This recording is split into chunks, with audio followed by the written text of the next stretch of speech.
Hey everybody.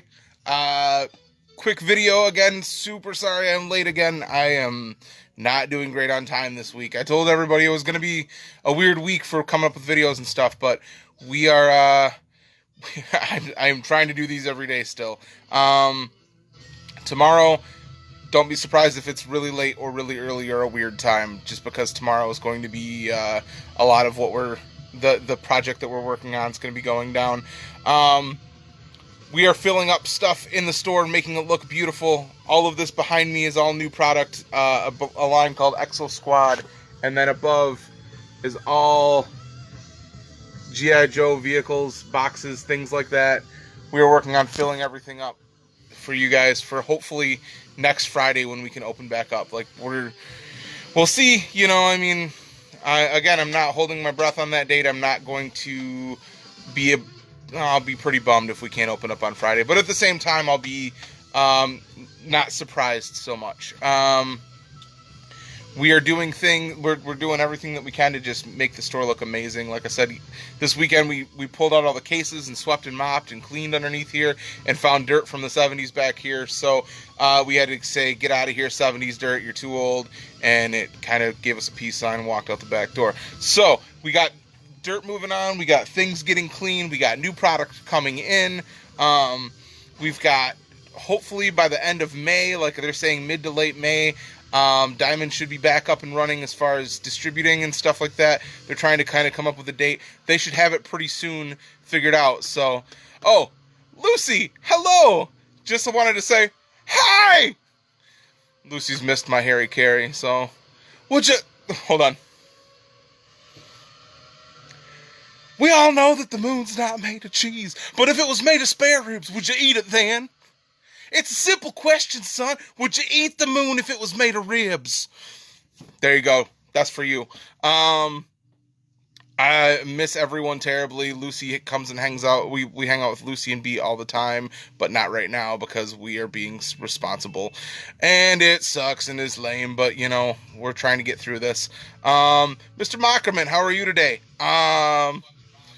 I hope everything's going well at home. I hope everybody's happy and healthy.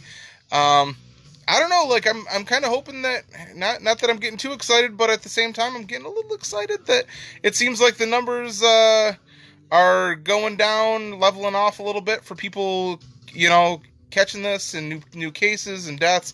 Maybe I'm wrong, maybe it's just as much as it has been, but I don't know, like maybe I'm seeing something and completely just oblivious, but it seems like the numbers are going down. I don't know. I am no CDC employee. I am no person who's in charge of any of this. Mr. Blaukamp, Mr. Marker, how you guys doing? Mr. Woolston, how's it going, man? Yeah, so one of the things that I'm messing with is a bunch of old toys, and this is kind of a cool one. Most people, when they think of GoBots, they think of like knockoff Transformers. But at the same time, it's still a cool toy line. And I just busted out one of these. And let me flip the camera real quick. This thing is cool and weird. And it's a good point of like what used to entertain us as toys. So this was like the base thing for GoBots. And this whole thing opens up. It's a cool vehicle. I mean, like, it's kind of like, looks like kind of a knockoff AT-AT, but it's got a little elevator inside and stuff. It's just a cool vehicle. And then you pop batteries in it, and you're like, oh man, maybe it says some stuff, or maybe it does some stuff. I'll show you what it does. Hold on a sec. Let me pop in the battery. Old school 9-volt. Fun fact, lick a 9-volt for a really good time. I mean, like, if you're bored on quarantine, get a 9-volt and just, give it a lick. See what happens. I mean, like, you'll be very excited, and at the very least, you'll learn a good life lesson. Don't really do that. It's not a good idea. But there's a face underneath that looks like this, and when you press this thing,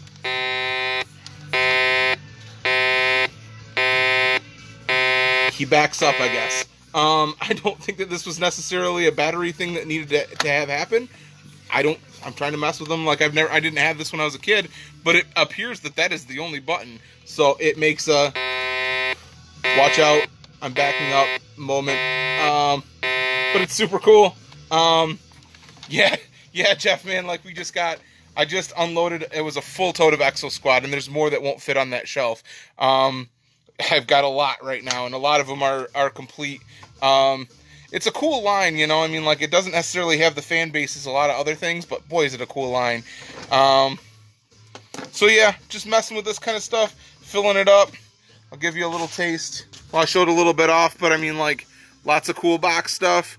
We put the Christmas lights on because it feels much less like we are locked in here without being able to let everybody in with the Christmas lights on and the lights on and stuff. So it feels a little bit more at home. So the music's blaring, the lights are on, just to make us feel a little bit more like it's business as normal, even though we gotta wait. Other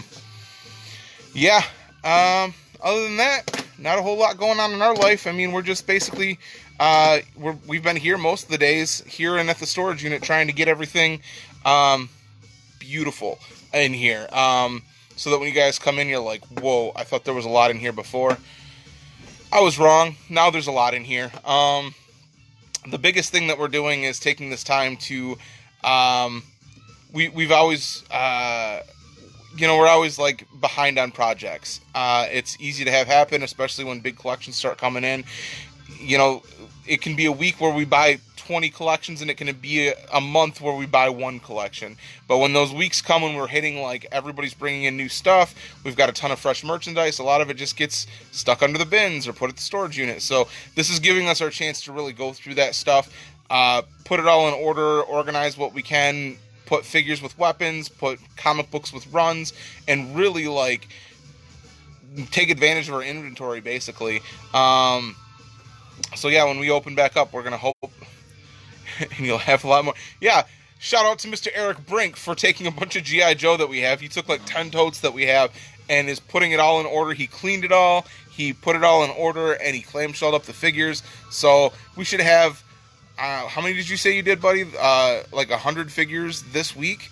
And then a bunch of vehicles done up and stuff like that. So a lot of new stuff. He took, and it was a lot of the stuff from when we bought the flag.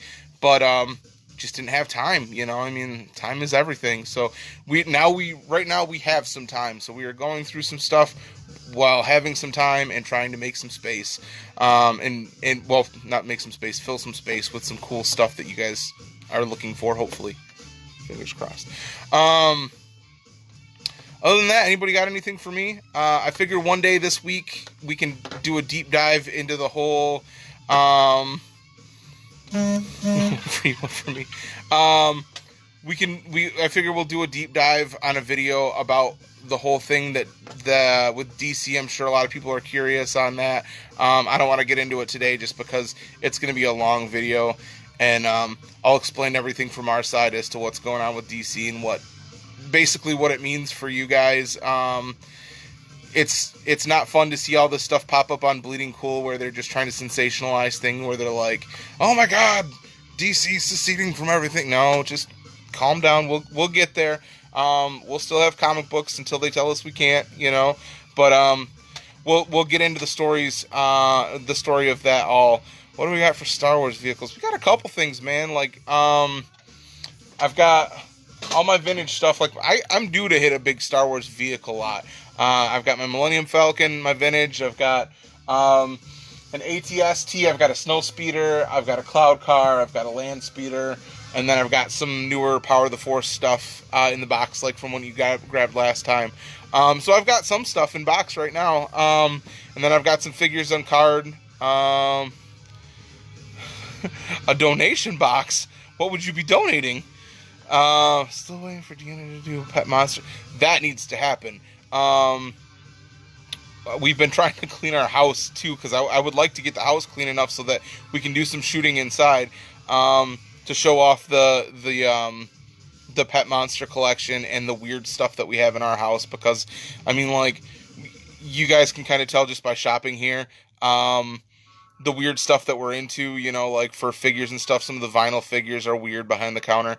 We've got more weird, like, my favorite one still, I think I've brought it up on here before, is, it's a like 1950s, apple pie looking guy, like his face is an apple pie, and he's carved off a piece of his face, and it's on a plate, and he's like, have a bite, it's delicious. So I'll show off that kind of stuff. I'm gonna hit you up tomorrow for some Silver Age bags and boards. Cool. Yeah, man, I can show you that Falcon. Oh, you want to see the... Yeah, man, I think you already saw these, Dan. But, some of the gargoyles, some of the newer stuff that we got in. That Goliath is sick. It's the weird, like, it's called the hardwired Goliath, so he's like mech. And then... This is the Millennium Falcon. If the pictures are good, it's dusty right now. We got to take this out of the bag so it looks better. It's got a lot of the original pieces. It's not 100% complete. But yeah, good stuff. Yeah, man. Marco, yeah, you remember you gave me a framed picture of that? It looked really good. Oh, you grabbed a pack. Awesome. Sweet. I'm glad that you got one. Yeah, we did. Deanna decided to put together because it was sunshine, and it was weird today. It was snowing and sunshine, and it didn't know what I wanted to do. So Deanna put out some, like, 3 packs of comic books. I don't know if there's any more out there or not. There might be still, but they're 3 packs of comic books, and it's just kind of random stuff that we've had a little bit of extra for, and it's just kind of something to read to get through things, you know. I'm sure everybody's burned through their pull lists and burned through extra stuff to read. So it's, you know, I mean, like, anything that we can do to help stave off insanity, you know, and I mean, like, if it's just putting a couple of books out for people to come take while they're on their walk, or their kids to grab so they have something to read instead of just watching TV or playing with screens or whatever. Anything we can do to help. Oh, you did another one. Okay, I'll check it out, man. I'll check it out on your page. For the peep show. That's right. Other than that, yeah, I mean, I'm getting ready to pull out a bunch of G1 Transformers, fill up the front case, and then fill up the top back this way. So I gotta fill up the top of that rack back there. So that's gonna be all full of new stuff, like new boxed stuff and things like that. So just trying to make everything epic for when we open back up. I mean, even some Boba Fett's Slave 1 flying over top. Trying to make it look epic. I've got time to make things look epic, so I might as well.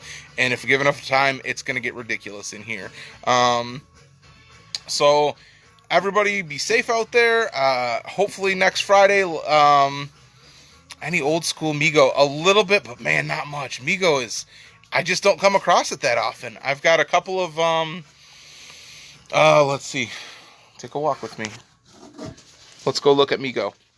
Well, I'm going to look at Mego because it's in a very empty case, and it's a serious bummer. I got a Spock right now. Let's see. I've got Ponch from Chips. I've got one of the pilots from Mr. Edrington. How are you today? I've got one of the pilots from Planet of the Apes. And then I got some stuff, some re-release Mego looking stuff. I've got Martian Manhunter and a Green Arrow that's like reissue type things. And then there's a lot of cool, not Mego, but new stuff coming out that's kind of the style of Mego. Like NECA's doing a line of horror figures and pop culture type things. So while we actually have the actual Mego ones that are new coming out in store too that look like this,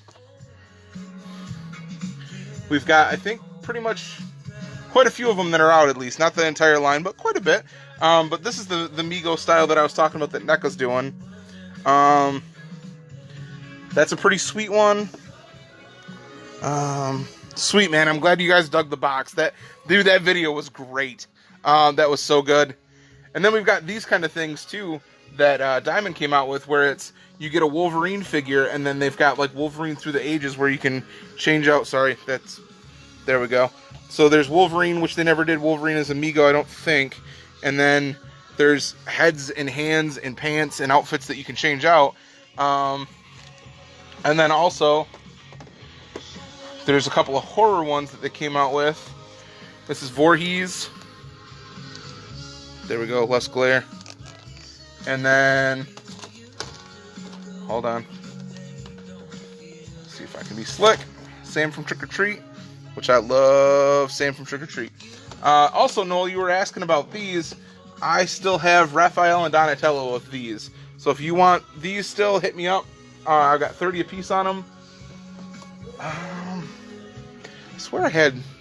Maybe I sold it. I had a Sloth and Chunk 2-pack that was in that line, in that size, that was really sweet. I must have sold it, though. That might be all I've got for 8-inch stuff right now. But yeah, man, I'm always keeping an eye out for that kind of stuff. Mego, like I said, it's just... I don't hit big collections of Mego that often. I mean, it doesn't really... it seems like people that have it are keeping it, you know? Of course, we still have the Gavin Mego that Mr. Tom Priest made, which is coming in like a wrecking ball right now. Our buddy Tom made a Mego of me. Yeah, man, I don't know. Like, I think everybody's hitting every scale right now, Marco. Like, these companies are realizing that if they print things on a smaller market, like, they can do 1/6, they can do 1/12, they can do 1/8. You know, they can hit all these different scale figures, and it's going to be something for everybody. I mean, like, the recent Sectars that released were all 3 3/4, so they fit with G.I. Joe, whereas Sectars before were like 6 inches tall back in the day when they came out.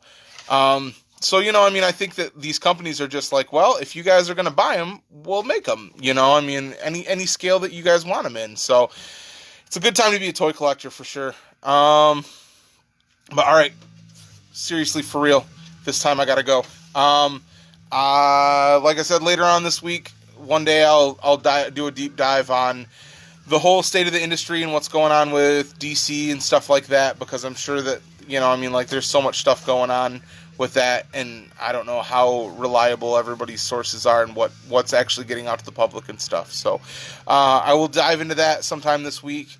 And yeah, take care of yourself. Collectively wish us all, myself and yourselves, luck as far as us being able to open back up again on the 1st. Fingers crossed. So I will talk to you all soon, and take care of yourselves.